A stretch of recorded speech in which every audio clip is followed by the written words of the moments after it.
Number 21? Okay. So in number 21, it says, what are you supposed to do? Does it decide whether each function is a... Oh, sorry, this is 3-4. Sorry, excuse me. 3-4, number 21. You're supposed to graph it. Nice. Y is less than x? Yeah.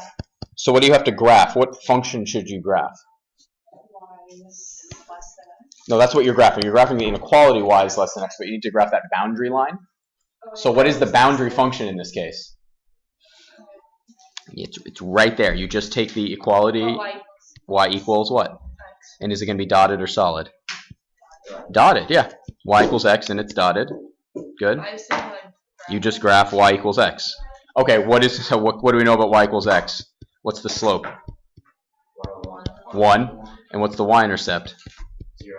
0. So it starts at the origin, and it goes up 1 over 1, up 1 over 1.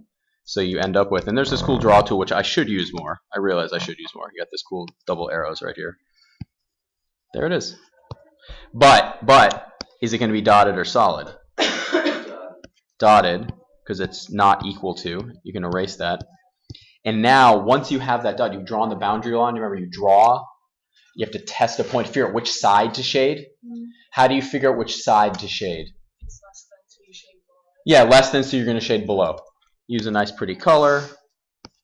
Don't go too berserk. Well, actually, got to actually get the highlighter first.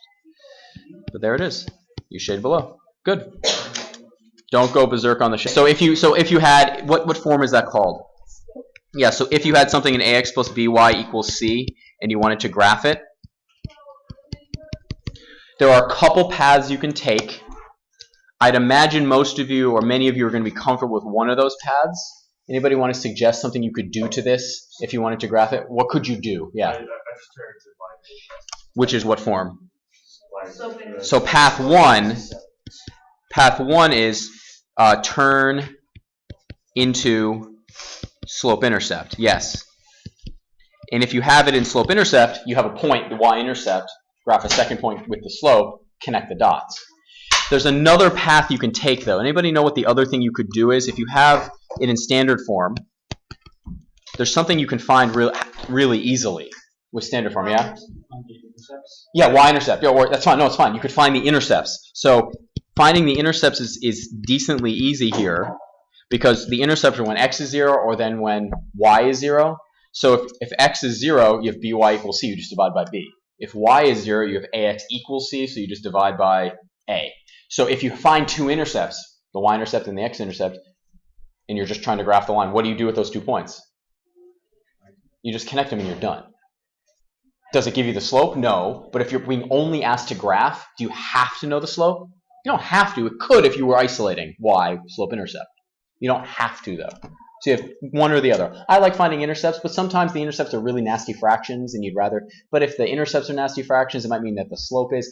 Just choose one and do it.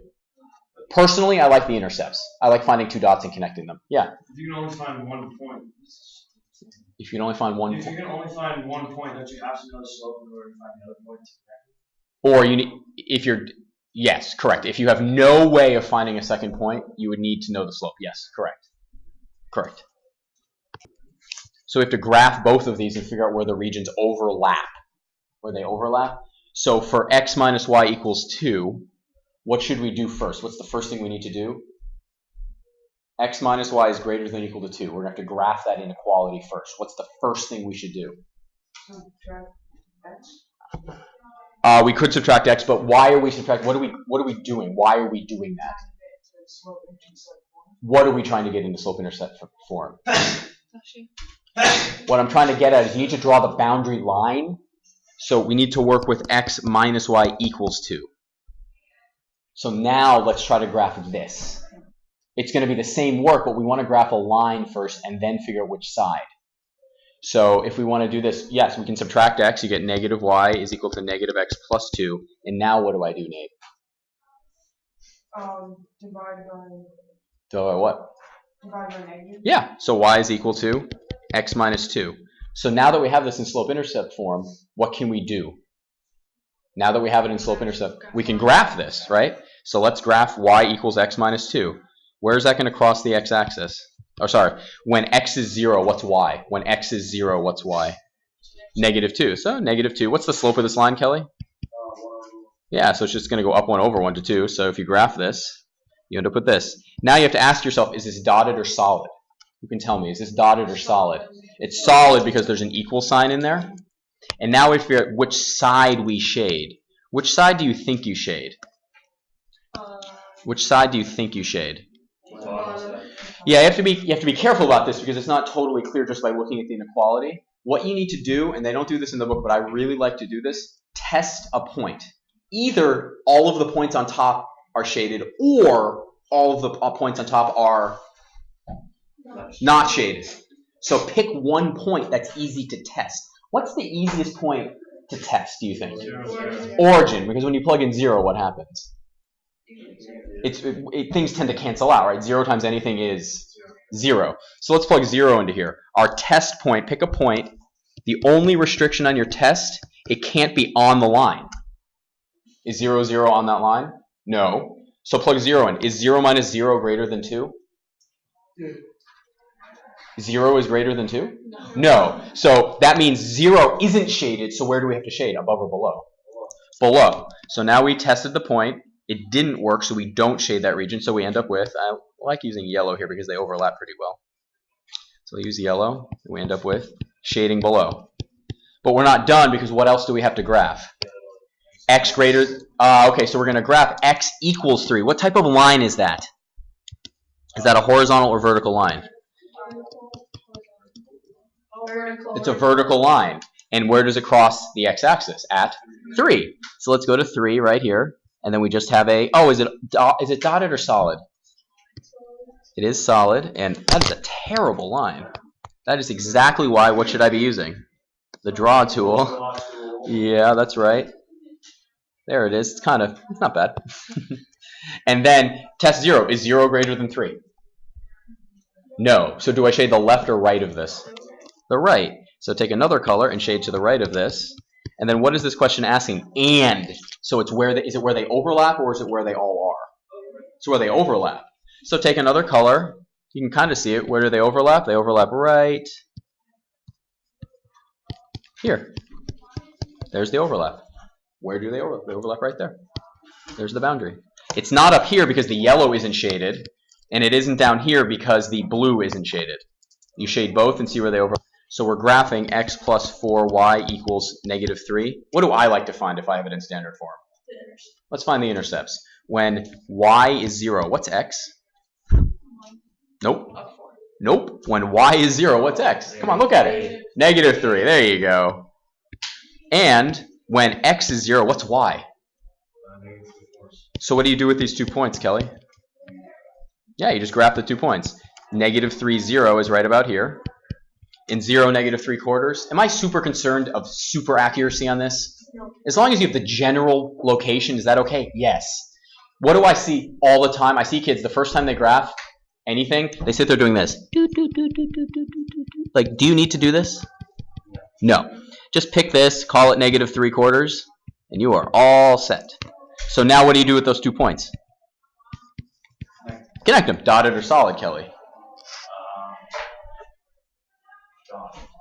It's equal. So it can be equal. See that little equal sign right there? Solid, exactly. So let's do that out. I'll make it purple, and I'll actually use the draw tool on this. There it is. It is solid. And now, what point is a great point to test? Hey, can you test 0, 0? Because it doesn't go through the function doesn't go through 0, 0. Is 0 plus 4 times 0 greater than -3? It is. So do we shade above or below? Above. There it is. Good. So, how many people have seen these words were independent and dependent when used to describe variables? Does anybody? When you hear independent, what do you think, Alyssa? It doesn't need to rely on anything. So when we talk about variables, very commonly we've been talking about x and y variables. We've labeled them x and y. We've labeled coordinates, the x-coordinate and the y-coordinate. Which one has been called the independent variable? X. What about the dependent variable? Generally speaking, which one do you put into the function? You put what's the input? You put this in, and what comes out? y. Does it have to be that way? Can you give? It doesn't have to be that way, but in general, we're talking about x as being the input and the y being the output. Exactly. Usually, just to give it another picture, you see something like this: independent and dependent variable. But we need to be able to figure out what is a function and what is a relation.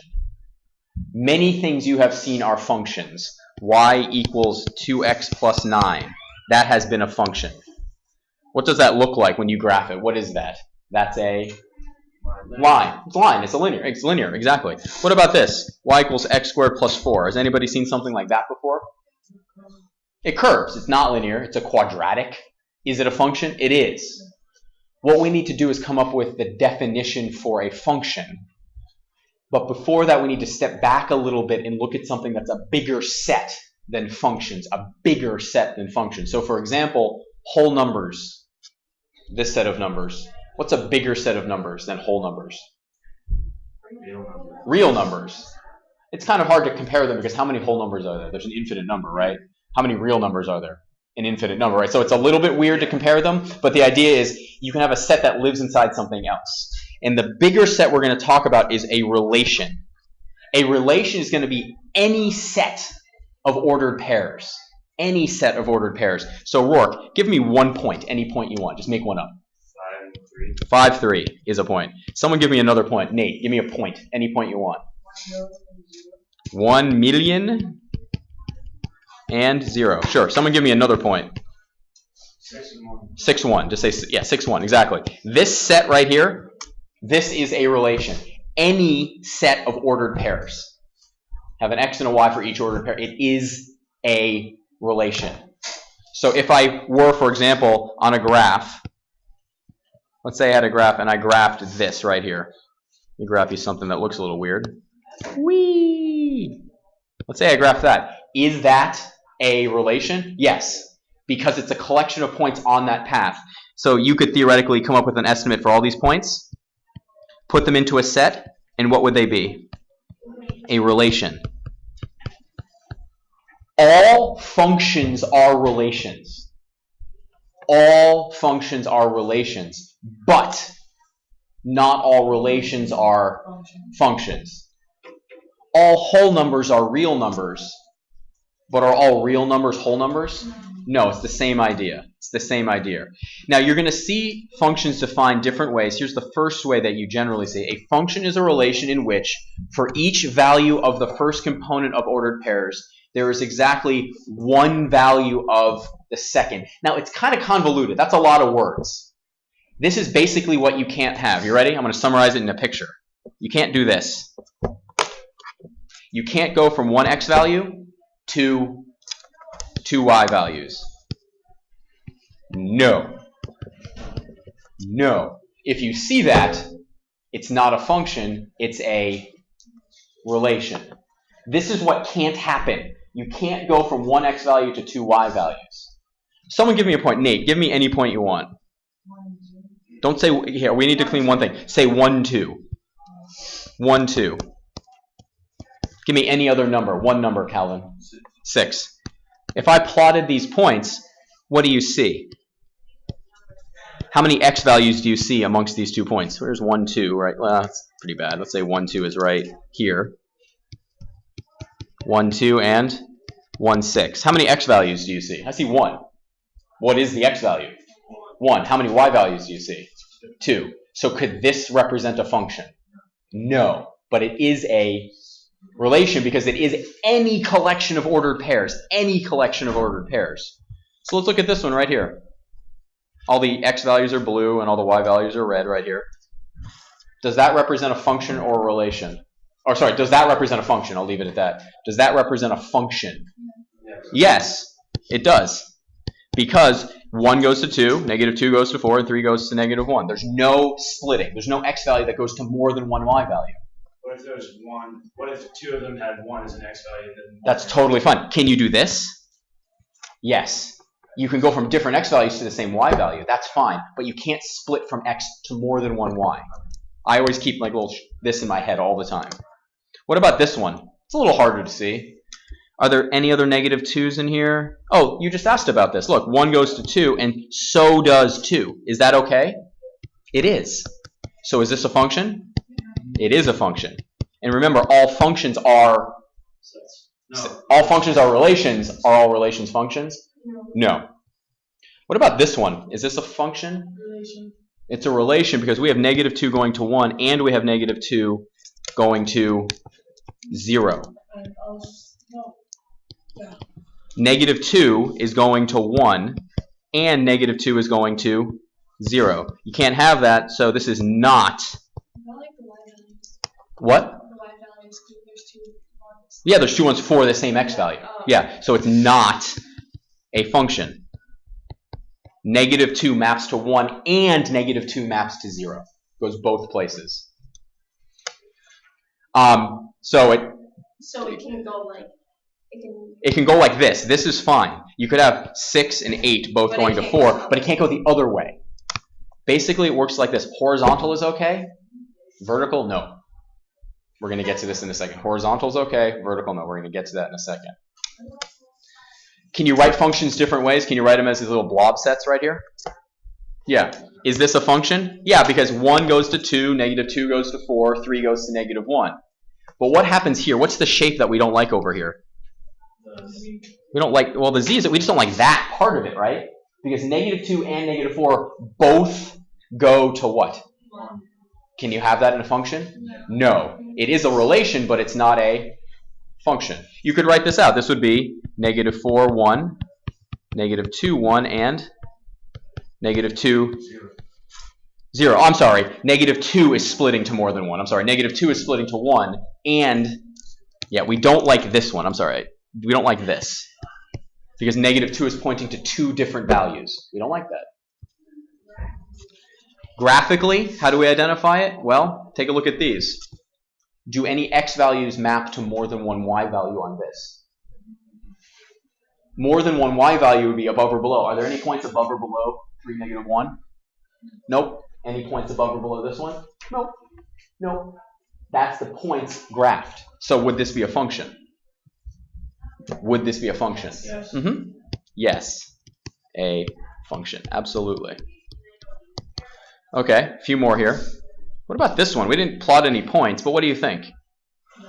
Is that a function? Yes. Yeah, I mean, that looks like y equals 2x. Is there anything duplicated above or below this line? If I added in this point, if I said, okay, that point is also there, well, it would overlap with this one, and both of those points would have the same y value, sorry, the same x value. If I added in one more point, it wouldn't be a function. But is this a function? Yes. So wait. Yeah. Wait, question. So if like Yeah. parallel lines. If you've combined them into one set, that would not be a function. But individually, each line is a function. But if you combine them and said, this thing, is this thing a function? No. How many people have seen a picture of a function machine before? You plug in an input, and what do you get out? An output. So for example, this function machine is y equals 2x. I kind of like just putting the picture in mainly because I can't draw the function machine too well. The gears kind of trip me up. You also see this phrase written as following. In a function, there is exactly one value for the dependent variable, which is the second one, and for each value of the independent variable. I think this is too many words. What picture do you remember when you're trying to figure out if it's a function? You look at this. This right here, you don't like. That's the picture I want you to remember right there. Yes, Catherine. Do you think you can remember the little alligator eating the frowny face? One output for every input. This is the summary phrase that I really like. There's one output for every input. So 2 can map to 1, but can 2 map to 2 different things? No. That's the key phrase, and this is the key picture. I like this picture. You have 2 different ways to remember this, but it's one output, and this means it's a function. What was the definition for relation? It's any set of ordered pairs. Any set of ordered pairs, exactly.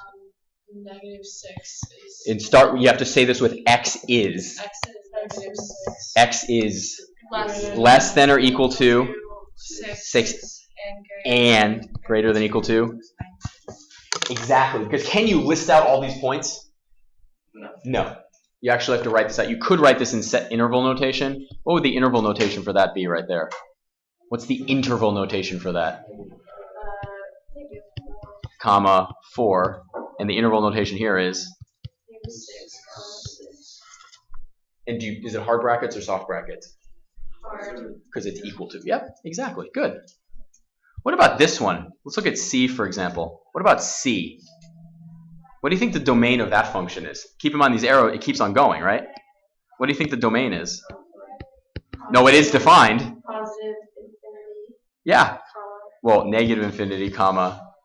Why is it negative? Because is this function defined here, here, here, here, here, here, here? Is it always defined? Yes. Is there any x value that this isn't defined for? No. What about the range? What's the range? Positive infinity. Only, well, let's do negative first, because it's the lower one to the upper one. Is there any limitation to the input on this? Is there any limitation to the output? Nope. What about this one, though? This gets a little different right here. First of all, what do you think the domain is? What do you think the domain is? Yeah. Well, the arrow, does this stop getting wide? Yeah. It keeps on going, right? Yeah, so the domain is all real numbers. Another way to say that is just the R with two bars like that, all real numbers. But what about the range? What about the range? Exactly, negative 3 comma infinity. Exactly. Is that function defined lower than negative 3? No. It starts at the output starts at negative 3 and goes up. Exactly. Very good. What about this one right here? Can you draw a vertical line that passes through more than once? Yeah. Yeah, so this is not a function. Exactly. What about this one? Oh, it's just a line. This is a... Yeah, you see all these vertical lines I'm drawing? This is definitely a function. What about this one? Is that a function? Yeah. Yeah, it is a function. So you might ask yourself, well, how can you form things that aren't functions? So why wasn't the Isn't first that the one? vertical line test? Not a function. This is called the vertical line test. Exactly. Sorry. Go ahead, Why Kelly. wasn't the first one? No, this is a function. It is a function. Oh, okay. It is a function. So, for example, what about this one right here? It's a sideways parabola. Is that a function? No. Look, vertical line. How many points did I pass through? If it can cross more than once, it's not a function. Oh, okay. It's not a function. So if I graph something like this and said, hey, there's something, that's a relation. A relation can be any squiggle. Is that squiggle a function over there? No, it's not. Because look, if you can draw one line, so this is not a function. You can draw just one. It's not a function. But here is the thing that you have to remember about domain and range, which is kind of related to what we just did. Other limitations. Can you divide by 0? No. So you can't divide by 0. Can you give me a number I can't plug into that? Can you give me a number I'm not allowed to plug into that? Be what? If it can't be negative, it must be or equal to what? It must be greater than, oh, okay, can you help me solve this, somebody? Can someone walk me through this? Jacob, what do I do first if I want to solve this inequality? Subtract 1. Not subtract 1. Yep, so 2x is greater than or equal to 1. So x is greater than or equal to? You just found the what? That's the domain. If x is less than a half, you end up with a negative inside the radical, which you can't do. What's the square root of negative 4? You have no idea. It doesn't exist in your mind. So what are the two things you can't do? You can't divide by 0 and no square roots of negative numbers. So I'll ask you a different one here before we do this one. Let's say I asked you this. Let's say I said y is equal to the square root of 2x minus 3 over 4. Someone tell me what the domain of that function is. Do it out. Take some time. Do that out. Take some time. Tell me what the domain of that. So this right here, what do you have to set up? What inequality do you set up, Kelly? I said 8x minus 12. Wait, hold on. Go back. What did you set up first? Don't do any math yet, but what was your first thing? 2x minus 3 over 4 is Greater than or equal to? equal to 0. Correct, yeah. So 2x minus 3 has to be greater than or equal to? What do you multiply both sides by? Well, don't you multiply both? You do, but what's 4 times 0? Oh, so you don't. Oh, because that cancels out. So 2x has to be greater than or equal to? 3. 3, because we added 3. So x is greater than or equal to? 3 over 2. There's your domain right there. Good job. Actually make a table. X values and y values. 1, 2, 2, 4, 3, 9. You did that, right? I just plugged in a square. That's fine. What about negative? What happens if you plug in? I would say, how about -1 for y? What do you get for x? What's -1 times -1? 1. What happens if I plug in -2 here? Oh, I'm sorry. You know what? I did this completely backwards, kids. That's completely backwards. Woo! If y is 1, x is so 2. I can almost do basic math today. I'm really good at this class. 3, 9. But what happens? -1 also goes to. And why can't I do basic math today? I don't know. 1. What does 2 go to? -2 also goes to 4. So first of all, is this a function? It is? No. Look at 1 goes to -1 and 1 goes. What does this look like when you graph it? Is 0, 0 on there? Yeah. The top part looks like this. The bottom part looks like this. It's a sideways parabola. Is that a function? No, it's not. It's not. Okay, so let's check.